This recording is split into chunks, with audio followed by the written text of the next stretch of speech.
Bonjour et bienvenue dans ce 5e épisode du 14h42. Alors aujourd'hui je vais vous parler d'une classe immersive qui a été inaugurée l'année dernière par Microsoft et où on apprend que dans cette classe on peut apprendre l'anglais avec les pieds. Parce qu'on peut sauter sur un tapis interactif Windows, on peut utiliser une table interactive Windows 8, on peut jongler avec un mur virtuel connecté à une Kinect et travailler sur des manuels numériques en réalité augmentée 3D. Tout ça dans les locaux de Microsoft France, à Issy-les-Moulineaux, à 2 pas d'ici, où il y a des enfants d'une école primaire, je crois, d'Issy-les-Moulineaux, qui viennent apprendre à parler en anglais en sautant sur des pieds sur un tapis numérique. Voilà. Pourquoi je vous parle de ça? Parce que la semaine prochaine a lieu, ce 19 novembre, a lieu une rencontre qui s'appelle Numérique à l'école, un enjeu partagé, où Microsoft va révéler le contenu, les premiers résultats d'une étude consacrée à l'investissement des collectivités en matière de numérique à l'école. Conférence qui va se clore par une présentation de cette classe immersive et où interviendront plusieurs représentants de l'éducation nationale. Xavier Berne, journaliste APC Impact, qui est là avec nous, ça intervient à pas n'importe quel moment, parce qu'il y a eu polémique cet été sur 2 articles dans 2 projets de loi différents. Est-ce que tu peux nous en parler un petit peu? Oui, absolument. En fait, il y a eu une bataille parlementaire assez intense autour en fait, de l'utilisation des logiciels libres au sein de l'éducation nationale d'une part, puisqu'en fait, Vincent Peillon, ministre de l'Éducation nationale, a déposé un projet de loi sur l'école. Et en fait, dans ce texte, il prévoyait une incitation simple de l'utilisation des logiciels libres au sein de l'éducation nationale. Voilà, le texte est passé tout d'abord au niveau de l'Assemblée nationale et puis il est arrivé devant le Sénat et les sénateurs ont souhaité introduire un amendement en vertu duquel les logiciels libres seraient utilisés en priorité par rapport aux logiciels propriétaires tels que ceux de Microsoft ou la suite Office ou Windows.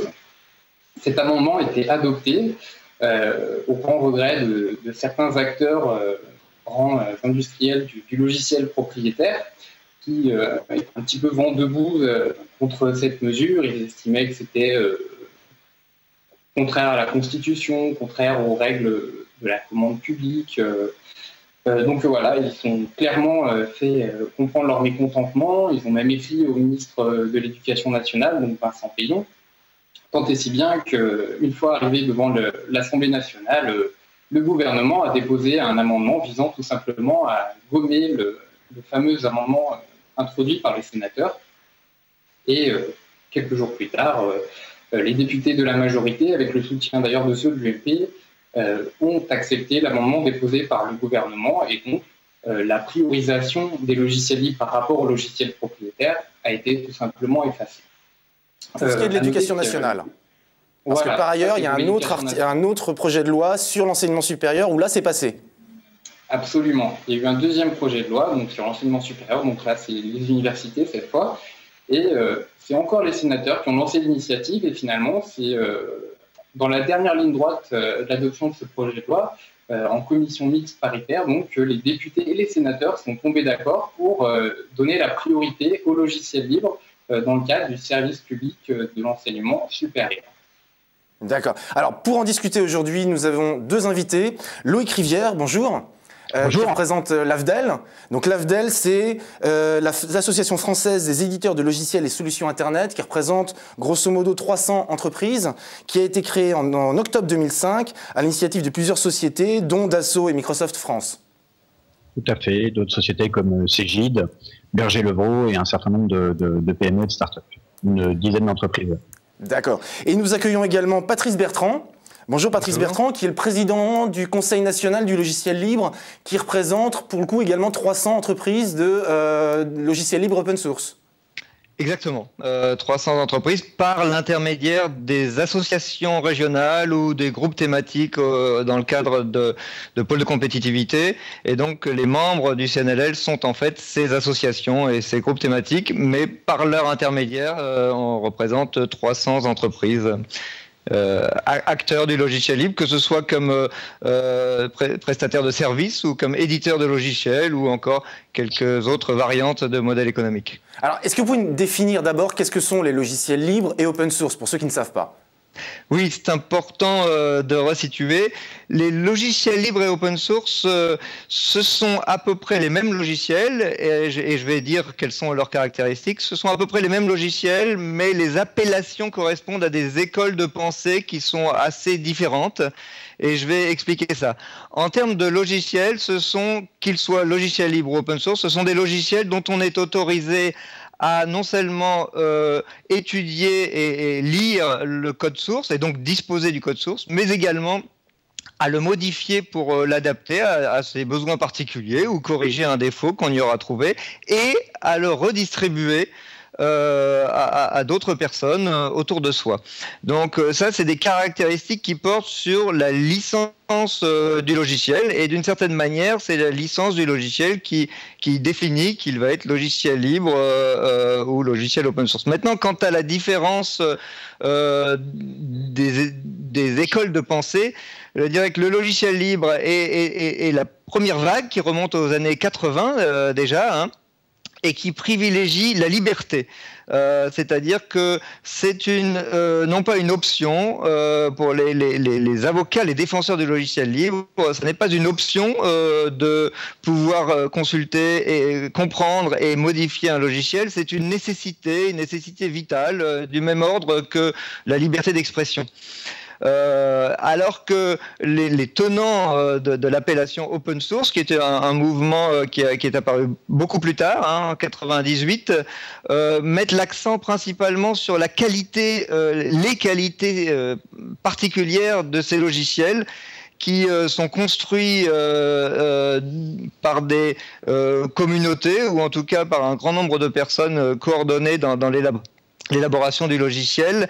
Et pour cette raison, ce sont des logiciels qui ont des caractéristiques supérieures. Donc la liberté n'est pas le premier argument pour les gens qui prônent l'open source. La liberté n'est pas mauvaise à prendre, mais ça n'est pas le premier argument. Le premier argument, c'est que ce sont des logiciels de grande qualité, en général, à des conditions très avantageuses. Alors juste pour préciser, pour ceux qui savent, le code source, c'est un petit peu comme la recette du logiciel. On accède à la recette, au mode d'emploi, on sait comment il fonctionne, à contrario des logiciels dits propriétaires, dont le code source n'est pas disponible et dont on peut juste se servir, mais pas retravailler, pas améliorer, pas modifier, parce qu'on n'a pas accès à ce fameux code source. C'est ça? Exactement. Et entre les deux, on peut imaginer, il y a quelques logiciels dont on pourrait disposer du code source, mais on est dans l'interdiction de le modifier, et encore plus dans l'interdiction de le redistribuer. D'accord. Loïc Rivière, est-ce que vous pouvez nous expliquer ce pourquoi vous étiez vigoureusement contre ces articles de loi qui visaient, et ces amendements qui visaient à favoriser donc le logiciel libre et open source dans l'enseignement et l'éducation nationale? Tout à fait. Je voudrais d'abord préciser que parmi nos adhérents, on a des éditeurs open source, à commencer par la première société française en termes de chiffre d'affaires en open source, qui est le groupe Talend, que vous connaissez peut-être, qui est membre du conseil d'administration de l'AFDEL. Voilà. Et puis on a d'autres sociétés comme Bonitasoft, enfin des pépites françaises de l'open source. Donc voilà, on n'est pas l'association du monde propriétaire, même si la majorité de nos entreprises sont des entreprises qui ont choisi effectivement le modèle de la propriété intellectuelle classique, entre guillemets, pour distribuer leurs solutions. Alors, la raison pour laquelle... Excusez-moi, c'est important, je pense, de bien préciser. Quand on parle de logiciel propriétaire, c'est que le code source est une propriété intellectuelle qui a été soit brevetée, soit copyrightée, parce que c'est l'essence, c'est le cœur de métier de ces éditeurs de logiciels, et qu'ils ne veulent donc pas le partager pour rester les seuls à contrôler ce marché. En fait, si vous voulez, le logiciel libre revêt également des caractères de propriété intellectuelle. Simplement, c'est défini d'une manière différente. Du point de vue de l'éditeur logiciel classique, c'est effectivement le droit d'auteur classique, le copyright, ou le brevet, mais c'est relativement rare. Et donc, effectivement, on n'a pas accès au code source. Du côté du logiciel libre, il y a également de la propriété intellectuelle.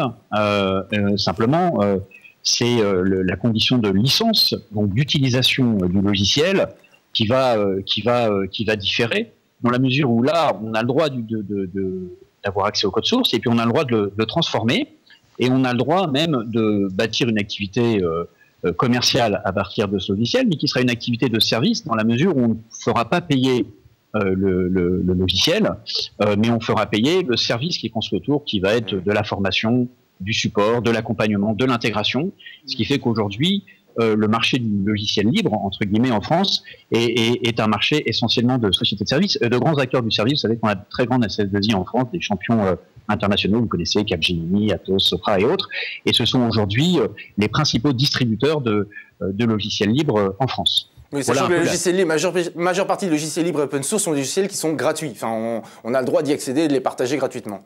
Et donc, pourquoi donc vous étiez contre ces articles? Alors, on était contre parce que pour nous, ce sont des articles, si vous voulez, qui ont une vision dirigiste de l'économie et puis de l'achat public. Nous, on est plutôt des défenseurs de l'innovation, de la liberté de commerce, de la liberté d'entreprendre, et on pense que l'achat public se doit de faire ses choix technologiques, ses choix d'achat technologique en fonction de ces considérations-là. C'est-à-dire, est-ce qu'un produit est mieux qu'un autre, lequel est le plus innovant, lequel va m'apporter le plus de services, et évidemment, dans le contexte budgétaire qu'on connaît, lequel est le moins cher au regard de ses besoins.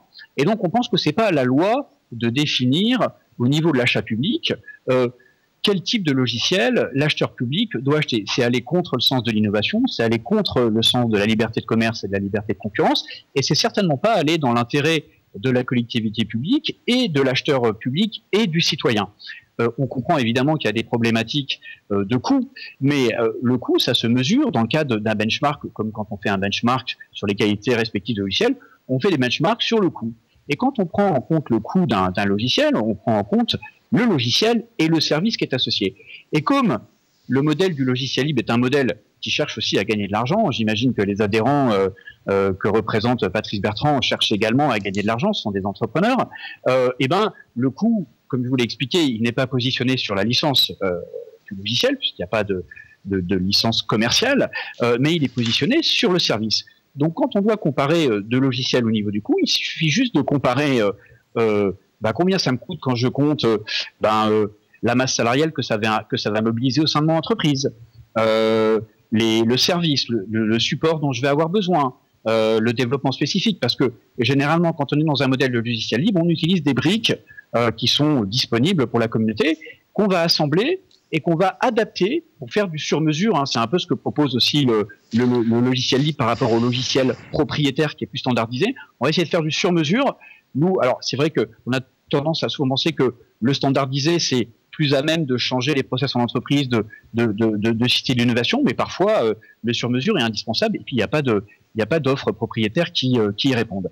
Et donc on va additionner tous ces coûts et on va mesurer lequel est le plus intéressant au regard des bénéfices apportés. C'est comme ça qu'on fonctionne chacun dans nos achats, c'est comme ça que doit fonctionner l'achat public, et on ne voit pas pourquoi une loi imposerait de choisir tel type de produit à l'administration, surtout qu'il n'y a pas, si vous voulez, de démonstration a priori que le logiciel libre c'est mieux que le propriétaire ou que c'est moins cher que le propriétaire. Ça doit se démontrer au cas par cas. Dans certains cas, ce sera certainement fait. Dans d'autres cas, ce sera certainement faux. Laissons faire la concurrence, laissons faire le commerce. C'est comme ça qu'a toujours fonctionné l'innovation. Alors, Patrice Bertrand. Ah oui, alors je suis assez choqué par tout ça. C'est un peu un tissu de choses erronées. En premier lieu, je reviens une seconde sur la propriété intellectuelle. Elle est pas le moins du monde différente. Hein. Chaque logiciel libre a un propriétaire, un titulaire des droits. Dans certains cas, ça peut être des associations, des fondations ou des sociétés privées. Mais il y a toujours un détenteur de la propriété intellectuelle ou du droit d'auteur. C'est vrai qu'on n'apprécie pas tellement le mot propriété intellectuelle parce que c'est un grand fourre-tout dans lequel on essaie de mettre un gros mélange, incluant autant que possible les brevets logiciels, qui est un tout autre sujet. Mais en tout cas, du point de vue de la propriété intellectuelle, il n'y a pas l'ombre d'une différence. Ce sont les droits que concède le titulaire des droits à ceux auxquels il distribue le logiciel qui diffèrent, et non pas la propriété proprement dite. Ensuite, j'ai entendu à plusieurs reprises le mot d'innovation, un peu comme si les logiciels propriétaires étaient été porteurs de l'innovation et les logiciels libres, donc on comprend par défaut qu'ils le seraient un peu moins. C'est complètement ridicule, puisque dans tous les domaines de pointe de l'informatique moderne, que ce soit le cloud en ce moment, ou le big data, ou enfin pratiquement tous les domaines où il y a du progrès en informatique, le logiciel libre est à la pointe. Donc, pour ce qui est de l'innovation, le logiciel libre n'a certainement pas de leçons à recevoir. Ensuite, troisième, je dirais bêtise, qui relève un peu du dénigrement ancien du logiciel libre, c'est d'essayer de faire passer l'idée que, certes, ça semble gratuit, mais en réalité, ça va coûter plus cher plus tard, parce que il faut tout faire soi-même. Vous comprenez, vous téléchargez du code source, mais c'est horriblement compliqué.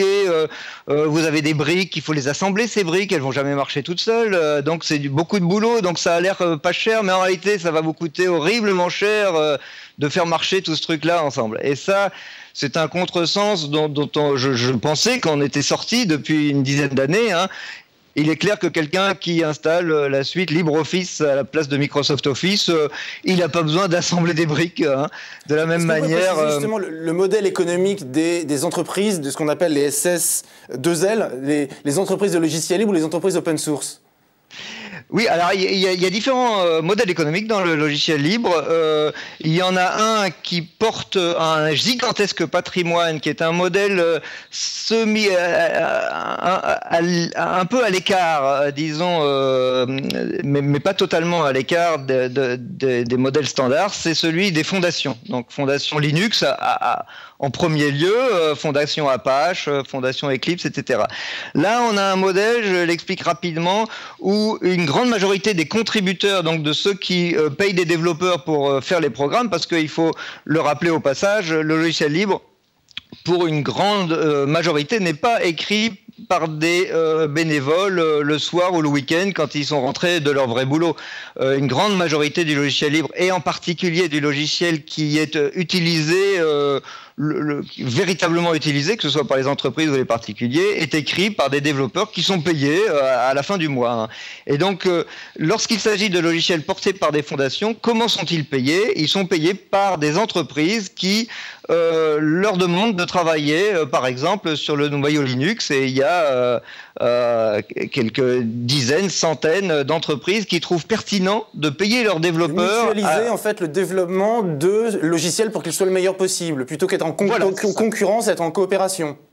Exactement, c'est une forme de R&D mutualisée, que ce soit Linux, les logiciels Apache, y compris LibreOffice, c'est de la mutualisation de R&D, et ces entreprises trouvent économiquement pertinent, donc elles trouvent un bénéfice à payer leurs développeurs pour faire un meilleur logiciel dont elles pourront faire usage, mais dont elles maîtrisent intimement le fonctionnement et sur lequel elles-mêmes pourront bâtir un modèle économique dans certains cas, ou du moins dans la gouvernance duquel elles auront un mot à dire également en tant que contributeurs. Donc là, on a le modèle des fondations.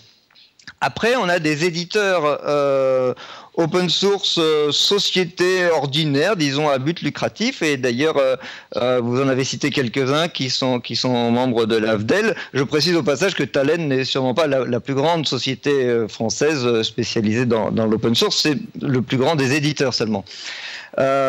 Et donc ces éditeurs open source, eux, ils sont à but lucratif. À la manière d'un éditeur propriétaire, ils investissent en amont dans la création de leur logiciel, et ça peut représenter quelques millions d'euros d'investissement, et ils espèrent bien un retour sur investissement. Il y a une diversité, on met toujours en avant le modèle de pur service, mais en réalité il y a pas mal de variantes autour de ces modèles économiques. Typiquement, une société comme Talend va avoir une version non open source dite entreprise qu'elle privilégiera auprès de ses clients les plus exigeants, disons, les plus riches et les plus grandes entreprises. Et dans ce cas-là, la version open source a surtout pour mission de faire le marketing du produit. Mais je dis ça sans l'ombre d'une pensée négative, dans le sens où cette version véritablement libre, open source, pour pratiquement tous les produits, elle est malgré tout très utilisée de manière opérationnelle. Donc c'est pas du pur marketing. Pourquoi vous défendiez ces articles-là qui visent à privilégier le libre et l'open source dans l'éducation nationale ? Il nous semble, les raisons sont très nombreuses. On peut citer effectivement la raison économique. La raison économique en est une, et vous l'avez rappelé, en ces périodes de disette budgétaire, tout ce qui peut être économisé est bon à prendre. Et clairement, le logiciel libre peut faire gagner des dizaines de millions d'euros, ou peut-être même des centaines, à l'éducation nationale. Il y a des raisons également de maîtrise. Et là, c'est beaucoup plus profond comme distinction. C'est-à-dire le logiciel libre, c'est un logiciel maîtrisé.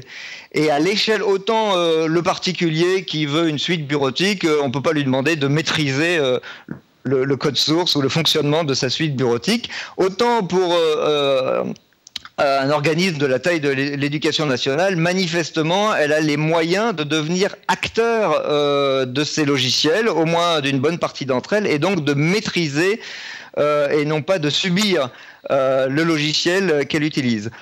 Ensuite, on peut aller un peu plus loin et dire qu'il y a une véritable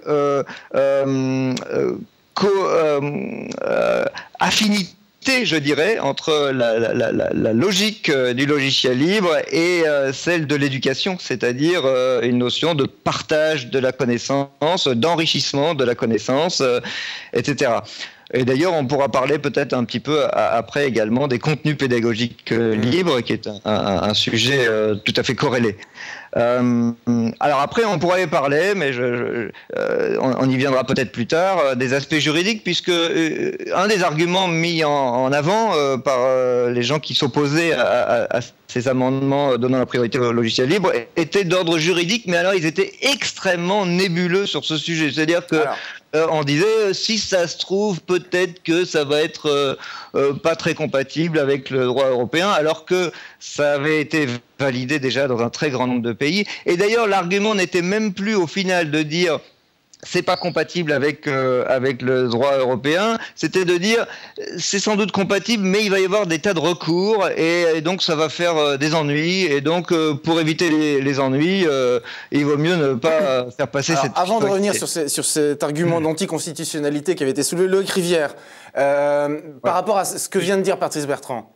Plusieurs choses. Bon, je pense pas qu'on va débattre sur la définition de la propriété intellectuelle. J'ai jamais dit que le logiciel libre c'était pas de la propriété intellectuelle. Au contraire, j'ai bien précisé que c'était les conditions d'utilisation de ces logiciels qui différaient. On va pas définir ce qu'est le copyleft par rapport au copyright, etc. Parce que ça pourrait prendre une matinée entière. Sur l'innovation, j'ai jamais dit non plus que les logiciels libres n'étaient pas innovants. J'en utilise moi-même un certain nombre. J'ai simplement fait valoir que la standardisation peut exister dans le logiciel libre, mais que la standardisation par rapport aux services informatiques, aux sur-mesures, était davantage, selon nous, un véhicule d'innovation. Mais la standardisation, on peut très bien la retrouver dans des logiciels libres. Il y a un certain nombre de logiciels libres qui sont standardisés et utilisés en tant que tels. C'est pas le métier, effectivement, des adhérents que représente Patrice Bertrand. Sur la question des modèles, effectivement, alors les modèles des fondations, il faut pas fantasmer non plus trop sur ce modèle des fondations. C'est les fondations qui sont financées par les grands acteurs industriels du marché, du logiciel, les grands acteurs internationaux, les grands acteurs anglo-saxons. Vous auriez pu les citer, comme Microsoft que vous avez cité, IBM, Oracle, de plus en plus, je crois, mais peu importe, c'est pas le sujet. Et si ces logiciels peuvent être mis à disposition gratuitement, c'est parce ces fondations sont subventionnées. Et ensuite, attendez, laissez-moi terminer, parce que je ne vous ai absolument pas coupé, donc je pense que c'est surtout avec Skype, en tout cas avec notre outil, ça va être plus simple de fonctionner comme ça. Microsoft contribue au noyau Linux, par exemple. Microsoft contribue à des logiciels libres. Voilà, mais peu importe. Entre autres, là, pour parler de Microsoft, Google investit également énormément dans ses fondations. IBM est un acteur historique aussi de soutien à ces fondations. Et ces acteurs le font parce que ça cadre avec leur stratégie industrielle et en particulier vis-à-vis des autres concurrents. Donc les objectifs de ceux qui financent ces fondations ne sont pas forcément les mêmes objectifs que ceux qui y travaillent et qui développent ces solutions. Mais ça mériterait beaucoup plus de temps pour en parler. Mais voilà, tout simplement pour dire que c'est un petit peu plus compliqué que des gens qui travaillent pour le bien-être de l'humanité, c'est le financement du logiciel libre dans le monde. Ensuite, sur la problématique des coûts, il ne s'agit pas d'opposer le logiciel libre en disant c'est plus cher que le logiciel propriétaire. Il s'agit juste de dire que un acheteur, qu'il soit public ou privé, doit comparer. Et donc, en comparant, il doit regarder sur 5 ans ou sur 7 ans, qui est le cycle de vie classique d'un logiciel, combien ça va lui coûter en intégrant tous les coûts dans son ensemble. C'est tout. Et donc, dans certains cas, ce sera certainement le logiciel propriétaire. Dans certains cas, ce sera certainement le logiciel libre. Il faut, en même temps, vous pouvez pas nier qu'aujourd'hui, la majeure partie des appels d'offres mentionnent le fait qu'on veut un ordinateur sous système d'exploitation Microsoft, par exemple. Ce qui fait que la quasi-totalité des écoles aujourd'hui, et des établissements scolaires, pas seulement des écoles, de l'enseignement supérieur, payent une redevance pour avoir le système d'exploitation Microsoft, payent une redevance pour avoir la suite Office de Microsoft. Oui, parce que c'est dans l'appel d'offres. Mais c'est parce que c'est le standard du marché depuis des années. C'est pas parce que Microsoft fait du lobbying ou parce que il préfère cet outil qu'un autre. C'est le standard du marché. Vous savez, on est dans une économie de réseau. Donc à partir du moment où il y a un standard qui est adapté par le marché, il y a des effets de réseau qui font que vous voulez avoir le même standard. De la même manière que là, on communique avec un outil, il y en a quelques-uns sur le marché, on a besoin d'avoir cet outil en commun pour communiquer. Donc c'est le standard du marché. Alors aujourd'hui, il y a d'autres standards sur le marché. Les formats sont ouverts, donc l'offre est plus libre.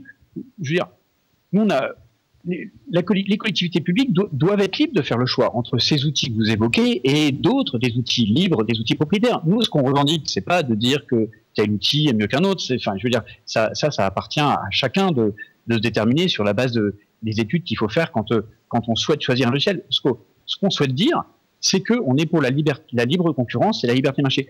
Moi, ce qui m'étonne dans les propos de Patrice Bertrand, c'est qu'il est entrepreneur et qui compte non pas sur le marché pour faire croître son entreprise, non pas sur l'innovation qu'apporte son produit, mais sur la loi, c'est-à-dire sur le fait qu'un certain nombre de députés vont pouvoir changer la loi pour écarter de facto un certain nombre de produits, un certain nombre d'offres d'entreprises de ce marché. Il va dire, bon très bien, voilà, la part de gâteau pour moi va être plus grosse parce que j'ai réussi à faire que la loi allait dire non. C'est une forme de discrimination positive.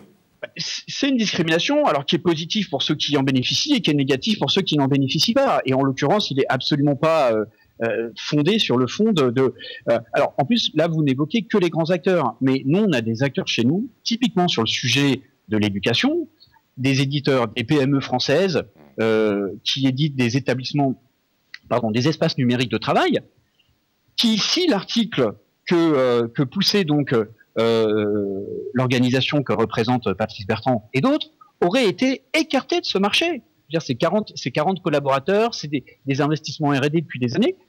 Au nom de quoi? Au nom de quoi? Qu'est-ce qu'on cherche à favoriser? Patrice Bertrand. Qu'est-ce qu'on cherche à écarter? Voilà. Alors avant l'organisation que représente Patrice Bertrand, je veux rappeler aussi que le combat en particulier sur le Conseil national du logiciel libre que vous représentez. Voilà, oui, mais je veux citer également l'April qui sur beaucoup de ces combats a été extrêmement active et souvent à l'avant-garde. L'association de défense des logiciels libres, la principale association française de défense des logiciels libres. Sachant que la France est un pays à part, est un des acteurs majeurs du logiciel libre dans le monde. Oui, incontestablement. Cela dit, typiquement, la priorité au logiciel libre a été votée en Italie en 2011 et validée par le Conseil constitutionnel italien. Hein. On pourra y revenir. Donc, c'est pas le seul pays qui soit actif dans ce domaine. Ensuite, pour répondre sur le sujet des fondations, c'est ni plus ni moins que ce que j'avais dit, c'est-à-dire qu'effectivement, ce sont de grands acteurs qui financent les fondations, non pas par des subventions, comme vous le disiez, mais plutôt en payant des développeurs de manière directe. Alors comment ça se fait que Microsoft contribue au logiciel libre, par exemple? Parce que ça, il y a des gens qui ont en réalité, on a pas mal communiqué autour de ça. Il y a un peu plus d'un an, Microsoft a contribué au noyau Linux pour le rendre compatible avec ses systèmes de virtualisation. D'accord, donc c'est pour pouvoir communiquer. Oui, c'est ça. Être interopérable, en fait. Oui, mais je n'ai rien à y redire parce que c'est un schéma général. Toutes les entreprises qui contribuent à du logiciel libre y voient un bénéfice. Donc là, le bénéfice de Microsoft existait, mais c'est ni plus ni moins que le même que celui de Intel, par exemple, ou Samsung, ou qui paye des développeurs à contribuer au noyau Linux.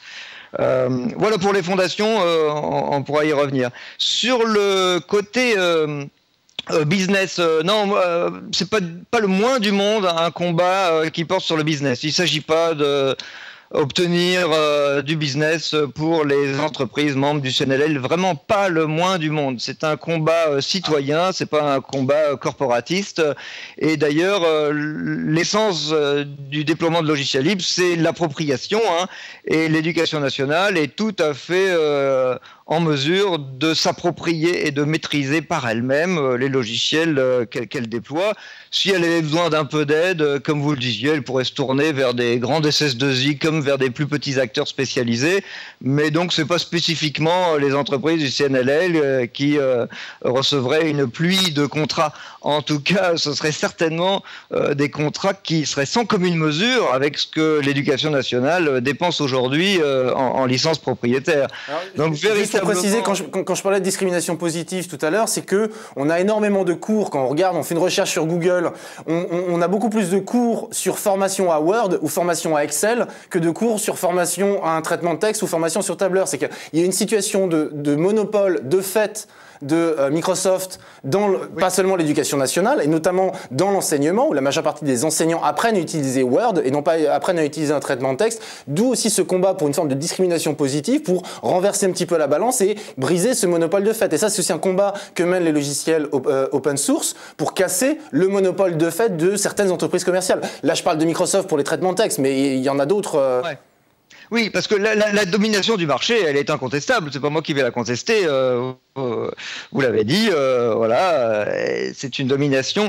Mais le problème, c'est qu'elle est auto-entretenue. Et alors, c'est merveilleux pour l'acteur qui en bénéficie. C'est-à-dire que puisqu'on est numéro 1, alors on sera numéro 1 l'année prochaine, indéfiniment. Et on pourrait dire indépendamment de l'innovation, parce que quand on est assuré par cet effet boule de neige ou cet effet d'être le numéro 1 l'année prochaine, finalement, on n'est guère stimulé ni à baisser ses prix, ni à rajouter de l'innovation. Donc c'est un effet qui est incontestable, mais qui est globalement néfaste.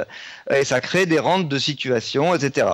Et par ailleurs, particulièrement s'agissant de la jeunesse, des étudiants français qui plus tard, qui sont en pleine formation et qui plus tard vont, une fois adultes, être dans des entreprises, naturellement, ils vont peut-être pas exiger, mais en tout cas s'attendre à trouver dans leur entreprise les mêmes logiciels sur lesquels on leur avait appris la bureautique.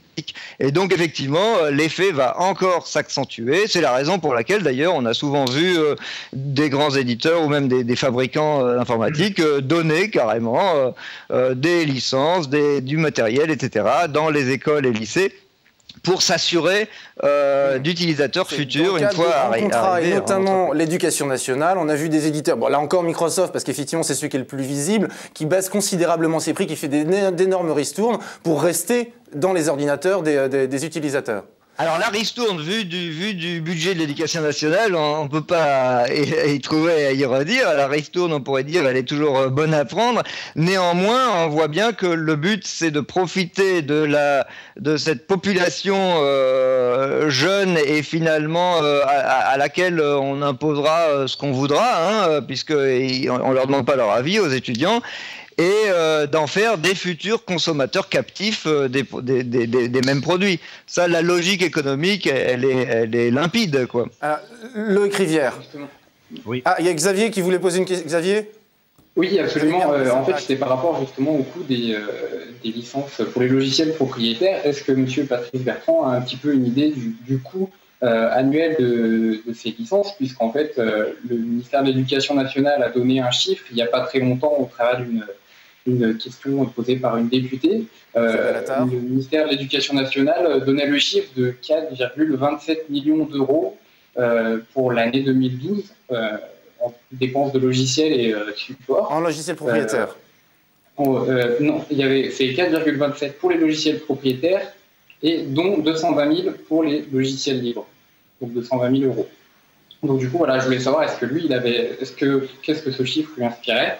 Est-ce qu'il pensait que c'était proche de la réalité, puisqu'il faut quand même savoir qu'en fait, l'éducation nationale, c'est quand même un très grand ministère et qu'il y a aussi beaucoup d'autres acteurs qui interviennent dans le financement des appareils numériques dont profitent les écoliers. Par exemple, les départements financent des tableaux numériques, des tablettes, des choses comme ça.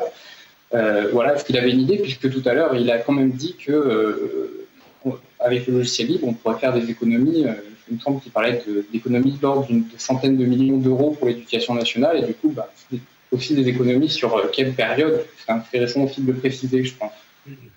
Ouais, le chiffre de 4 millions me paraît très très faible, hein, mais je dois reconnaître que je n'ai pas d'autres chiffres à produire.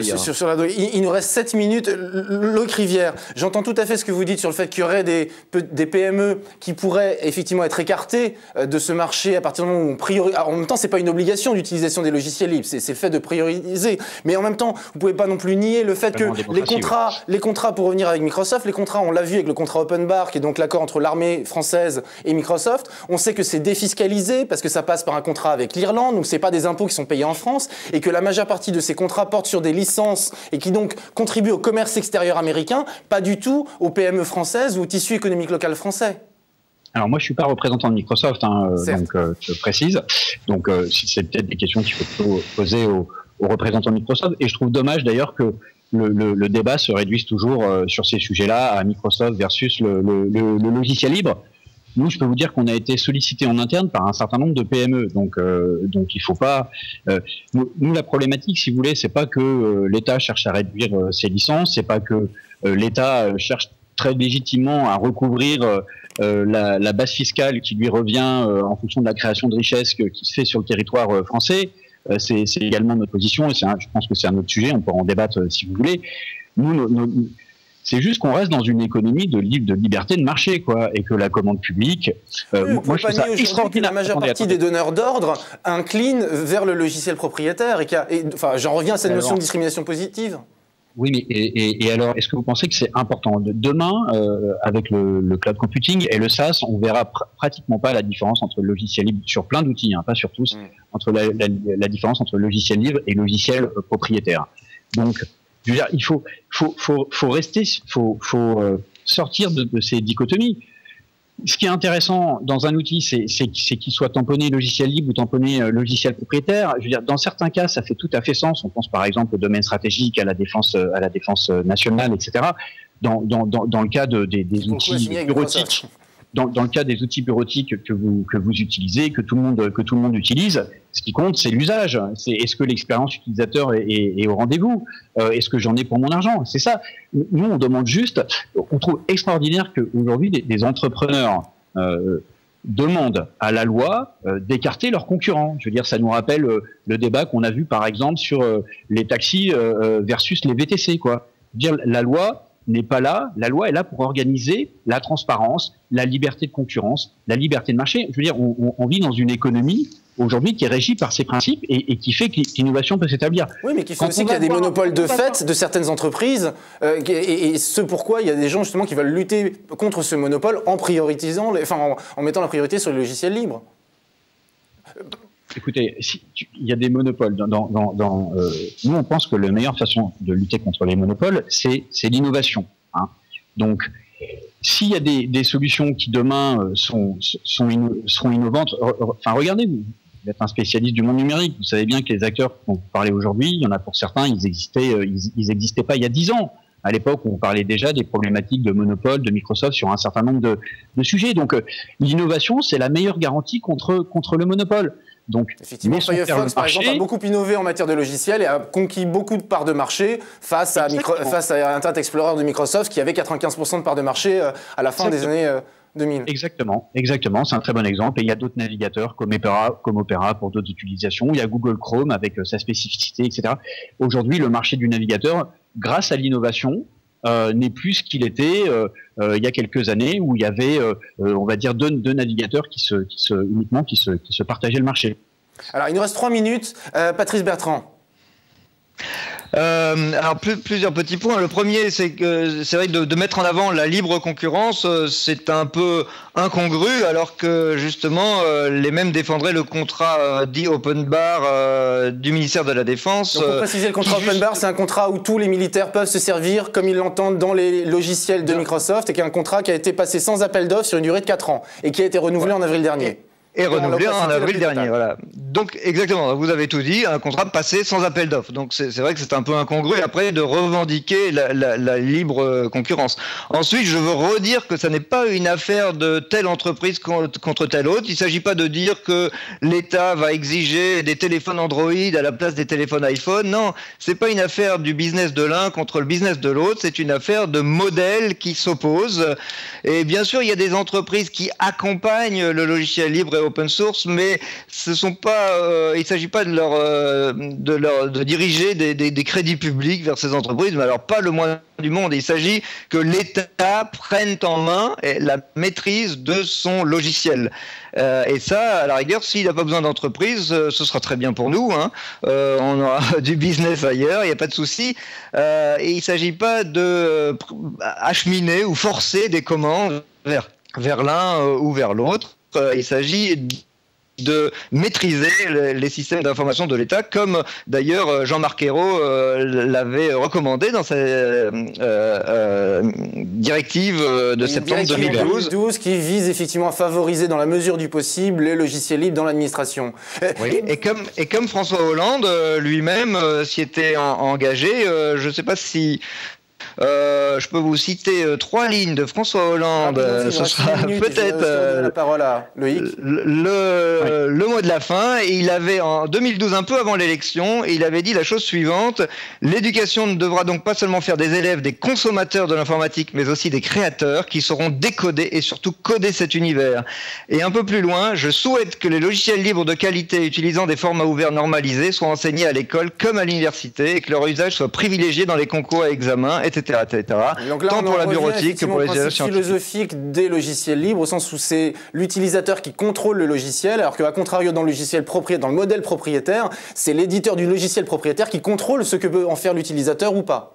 Voilà, et parce qu'il y a tout un autre sujet important dont on n'a pas parlé aujourd'hui, qui est le sujet de l'enseignement du logiciel libre en tant que matière, avec ses propres méthodologies, ses propres technologies également.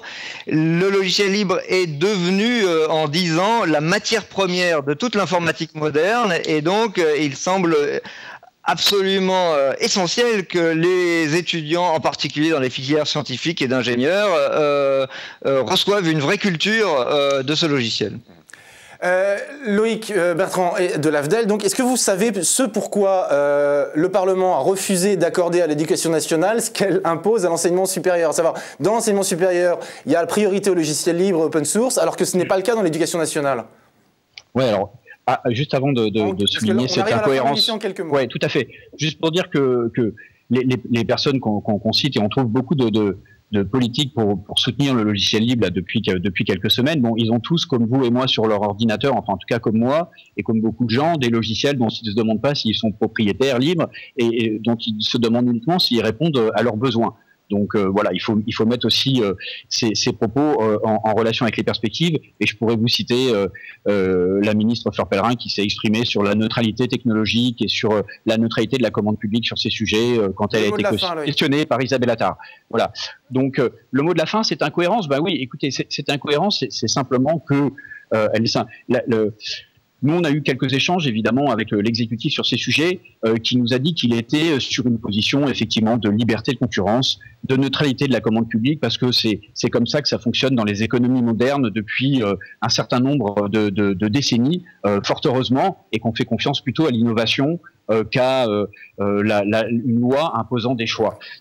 Cette incohérence, elle a été liée au fait qu'il y a eu un certain nombre de pressions d'acteurs, en particulier de députés que vous citiez tout à l'heure, on retombe dans le jeu des lobbies de part et d'autre. Voilà, exactement. Il y a des lobbies du propriétaire, des lobbies du libre, des lobbies des deux, et là, en l'occurrence, je vous remercie beaucoup. On a dépassé les 42 minutes de ce 14h42. Je vous remercie beaucoup, Patrice Bertrand, Loïc Rivière, et on se retrouve pour notre part dans 15 jours pour un prochain épisode de 14h42. Et Xavier Berne, salut à toi. Merci. Au revoir.